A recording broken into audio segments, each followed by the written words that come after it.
welcome to the Parenting Show. I'm Jennifer Anderson. Joining me is my co-host and family counselor, Alyson Schafer.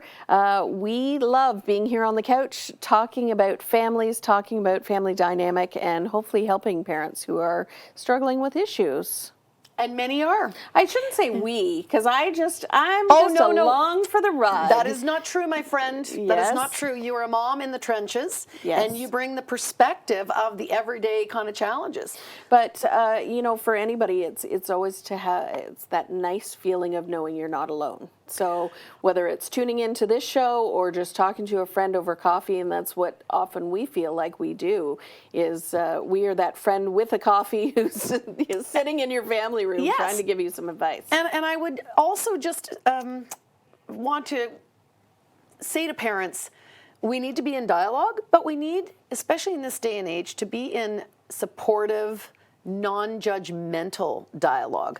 That a lot of people don't talk about their troubles because they don't want everybody's opinion, or they feel that they're going to be judged. And there's a lot of mommy shaming and a lot of mommy wars out there, and probably daddy wars are catching up with everything else. I don't think it's healthy, that we have to learn to tolerate everyone's differences. And I think that's a beautiful thing to model to our children, that people have different ideas of right and wrong and different ways of going through the world, and that we have to be supportive as opposed to judgmental. And hopefully this show accomplishes that. Well, and that's the topic of the show. We're dealing with family structures. And so it's not nuclear anymore. Yeah, the idea that... Or the norm is not nuclear necessarily. Right? I remember looking at my dad's reading books from when he was in elementary school, and you can bet, Dick and Jane were two white kids with mom and dad, and mom stayed at home, and dad smoked the pipe and went out to work. And it does look, I think now you got to tune in and watch like Modern Family. This is modern television is far more reflective of what real families are like. And we look a whole bunch of different ways now, and you just can't assume that every family structure looks the same. There's moms and dads and grandparents that are raising kids, especially in the United States. We've had so many people that have been deployed, people with poverty, mental health issues, incarcerations, where the grandparents are stepping up and raising the kids. And I think the good thing about that is that now children expect every family to look a little bit differently. So unlike when you were the first kid to come from a family of divorce, and nobody else had two different homes, or daddy's girlfriend, that was really put you outside the standard experience. And so those kids would feel worse about themselves. Now, with our divorce rates and with all the different ways, it's certainly now international adoption, all the other things that have come to the fore, families all look so different that kids don't have that same feeling of I'm the only one, But having said that, and sorry, I'm rambling on here, it's always the child's perception. You can talk to your blue in the face. It's how the child feels about how they fit in and where they belong. And I think, going back to television, I do watch This Is Us. Yeah. I cry every week. Every week, me too. And so you see the angst of where do I fit in, and where's my community, because I'm kind of this and I'm kind of that. And so that's a subjective experience. Right. So as we talk to folks today about different issues, and really with only half an hour, you kind of skim on a lot of different topics. It really is about democratic parenting. And that's what your philosophy, that's everything that goes back to democratic parenting. I'm always rooting all my advice that I speak to families based on the work of Alfred Adler. So I'm Adlerian trained. I'm third generation in my family to teach parent education. And there's many people don't recognize the name Adler. I think democratic parenting, or Barbara Colarosa, who's a very well-known name in Canada in parent education, she talks about the difference between brick wall, backbone, and jellyfish parenting. And we're that backbone. We have structure, but we have flexibility. And it's about parenting with mutual respect. And certainly within the Adlerian piece, a big part of the theory is to see people not on their own, but to see them in their context, to see them in their social context. And the first social context and how you orient yourself is in your family and your family relationships. All right, so we asked for email questions to come in. Yeah. We've had a few, so I'm going to ring them off to you. Sure. The first one, my husband and I have decided to separate. We need to tell the kids soon. Do you have any ideas about how best to do this to minimize the trauma? So this is, before the family dynamic has changed. Now it's just the announcement.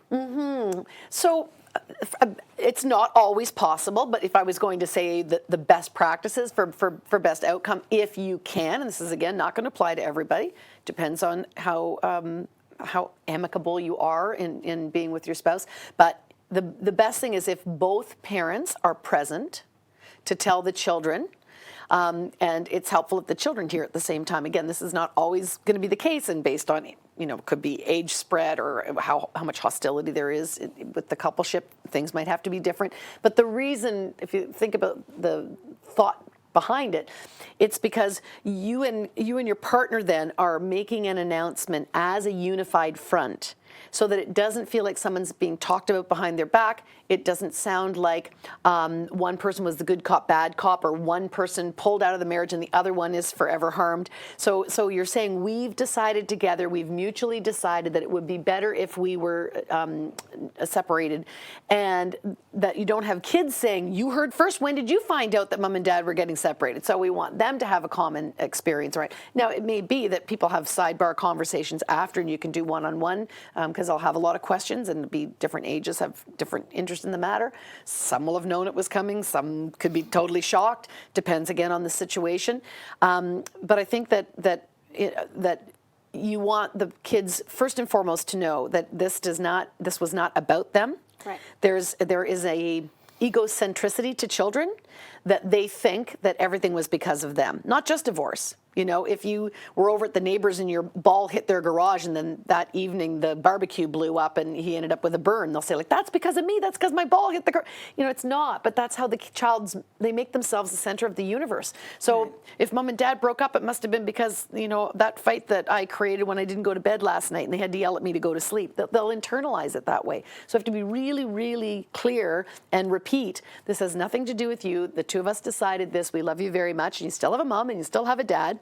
And so the family is still all there. It's just your arrangements are going to be different. So, and I'm divorced, and when we told our kids, I said, it's like a snow globe. All the pieces are there. It's just right now it's kind of shook up a little bit, and it feels a little floaty, but it's all going to land into a different format. But all the pieces are still inside that snow globe. You still have all of us. You still have your sisters, still have all your family. Everyone's still there. And that was comforting for my kids. I love that analogy too. Yeah. So you're not, so you can grieve the loss of the way it looked before, but we're rearranging the furniture. Nothing's getting thrown out.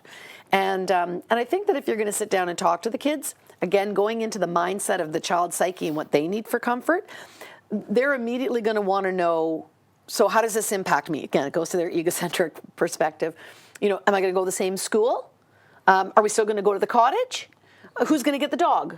They want they want to know about their friends, those types of things. So you might not have all the details worked out about your arrangements for the future, and it'll probably change a bit too. But you want to give them at least some picture of how this will impact them and be able to answer have those questions answered in advance, so that you can give them an answer, so that they can start painting the picture of the future and plant themselves in that picture in the future. So this question kind of goes into that, because now into the future, there's a different dynamic. This question, my ex and I share custody of our children. Currently, he has them Monday, Wednesday, Friday, and alternating weekends. I appreciate that he would like to see them this regularly, but it feels very chaotic. Is there a better way? So there's no... Again, every family can do this their own way. Right. In terms of visitation. I've seen people where the kids keep the house and the parents have another apartment, and one stays in the house, the other, but they still have a shared apartment. They're just not in it at the same time. Right. And that can work for certain people. Other people couldn't stand the thought of seeing their spouse's clothes hanging in the closet or whatever. So what we do see with kids is that the transition from one family home to the other family home, that's the transition that's the most difficult. Just like transition is difficult when you're in the classroom and you've got to go down the hallway to library. Like Right. transitions are just difficult for kids. And so the more you have, the less time you have to smooth into your routine. So I would think a Monday, Wednesday, Friday would feel more chaotic than it would be that if you were like all 1 week at dad's, alternating, this, yeah, so less, and again, just to speak to all family structures, mom and mom, dad and dad, whatever your arrangement is, and so less transitions seem to be better. However, you also don't want it to be so long apart that you really don't feel like you kind of get the day in and day out connectivity. So whatever your family works out that works for you is great, but just be cognizant that those transitions are difficult on everybody and to minimize them in the best way that you can. And it's, you said it at the beginning, the idea of this used to be uncommon, where now for a lot of kids, they're obviously dealing with the changes within their family, but it's not something that they're maybe embarrassed of the way that they could have been 20 or 30 years ago when they were the only one who had two homes or were going through this. I still think that most kids would feel like something bad happened to my family, and they will feel, whether embarrassment's the right word or just I don't know if some kids might feel shame, but in their mind every kid likes their family, Right. regardless of how toxic it might have been. It's what they know, it's where they feel security, and they want it to continue. Right. And they don't yet see the future to see that things could be healthier and that other people could come into your life and that things could be better or different than it is. Right. So they can feel like, I love my family and it's done something wrong. It got broke somehow. And so there can be for sure some negative affect around that. Yeah. But to your point, now kids chat amongst their friends and they've got someone say, oh yeah, that happened to my parents last year, and they're much more likely to go into dialogue and talk about it, which again, we know with anything that's emotional, if we stay isolated, it's going to be longer for us to process our emotions. And when we talk, we get comfort, things get normalized, we resolve things faster. And so here's people that are just that little bit ahead of the curve that can say, oh yeah, it's cool, you get more Christmas presents. Oh, never thought about that. That's right. Well, we went through that, and we have. See, this is from the trenches. See, right? So, Well, and I don't know whether it was right or wrong, but having, we had a son and a daughter who were my stepson and stepdaughter. And so when the twins were born, a lot of people asked the question about, well, do they miss, as they're growing up, do they miss their brother and sister? Because we had them every other week. Yeah.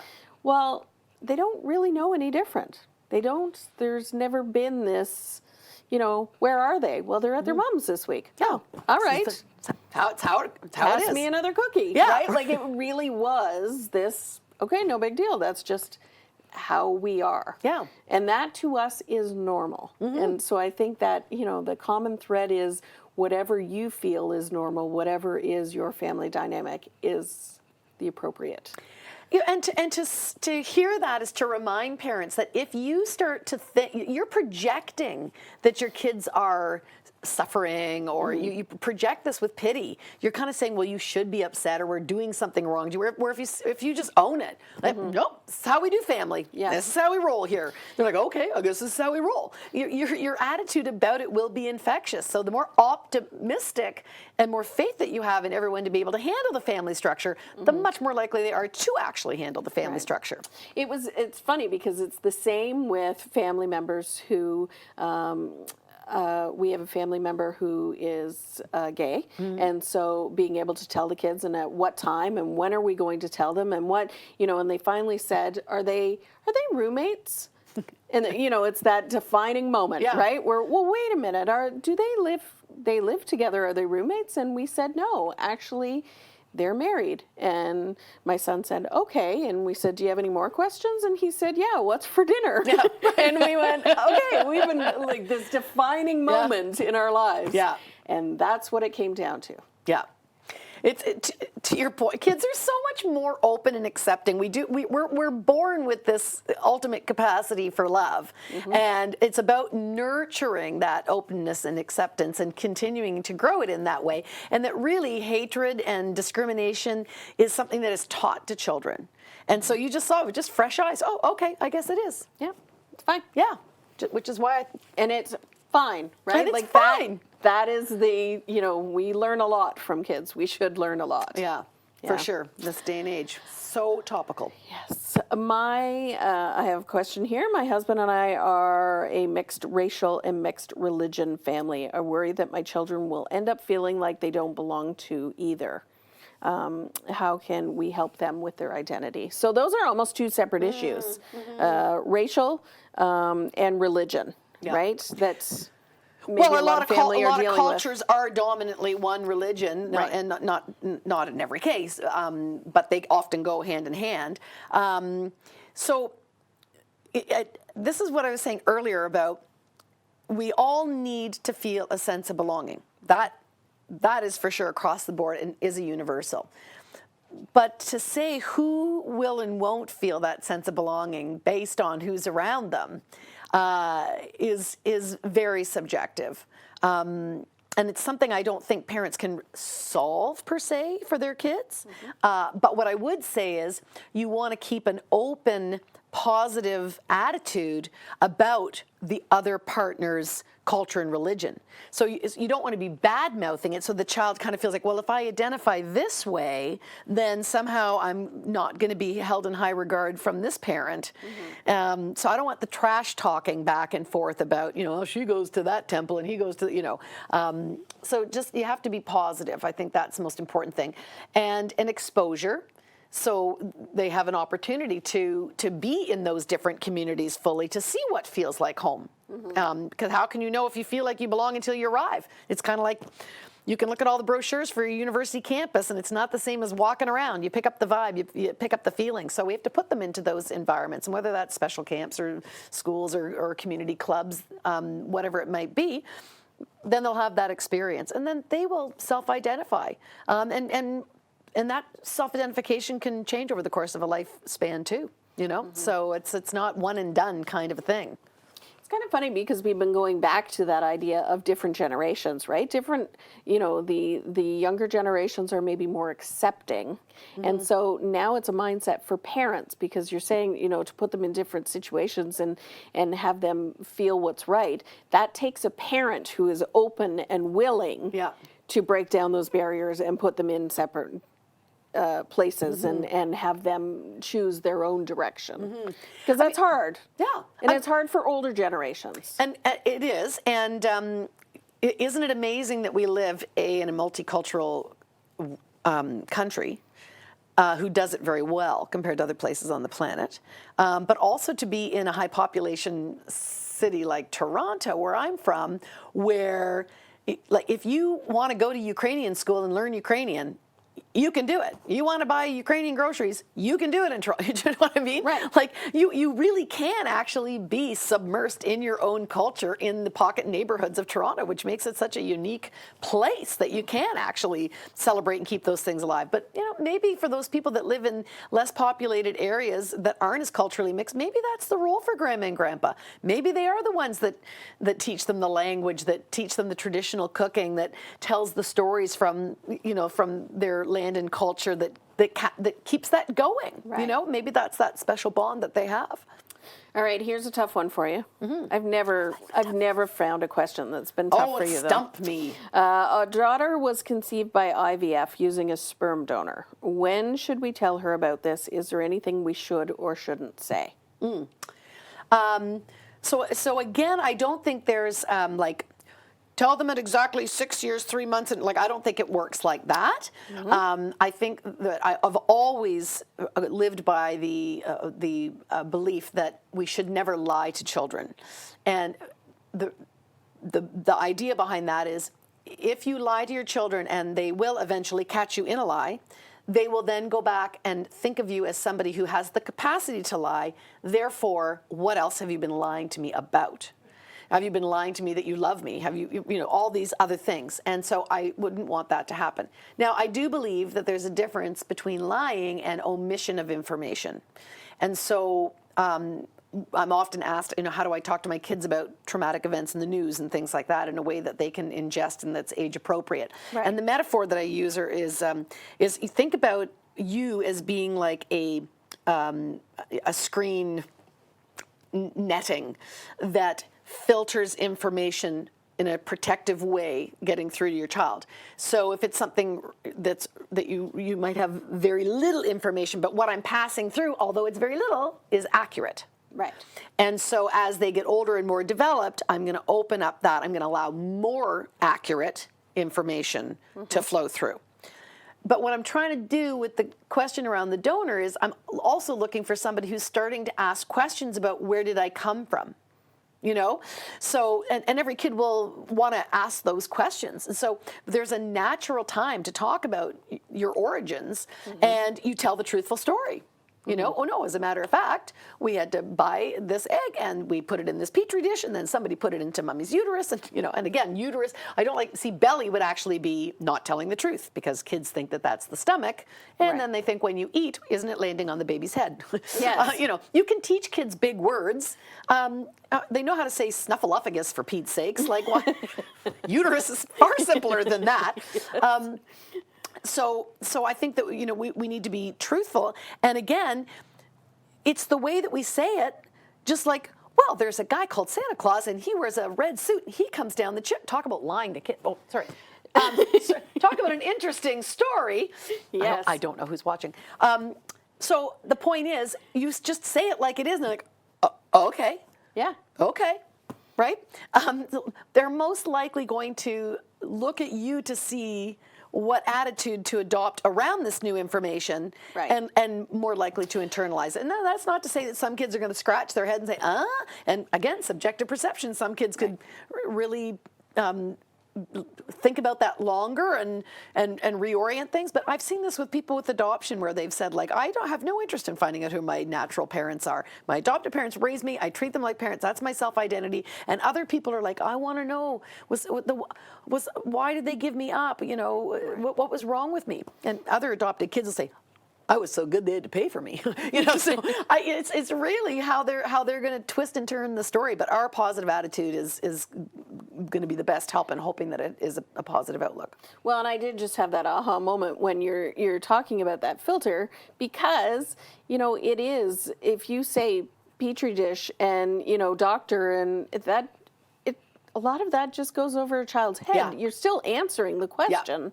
but it's baby steps, right? And as they get older, then they start to compute, okay, well, this is why, or this is how it happened. And keep circling around. It's never, again, it's interesting because you can say things to kids and then you hear them on the playground talking to their friend and they'll say, do you know that I was born in a microwave? And you're like, what?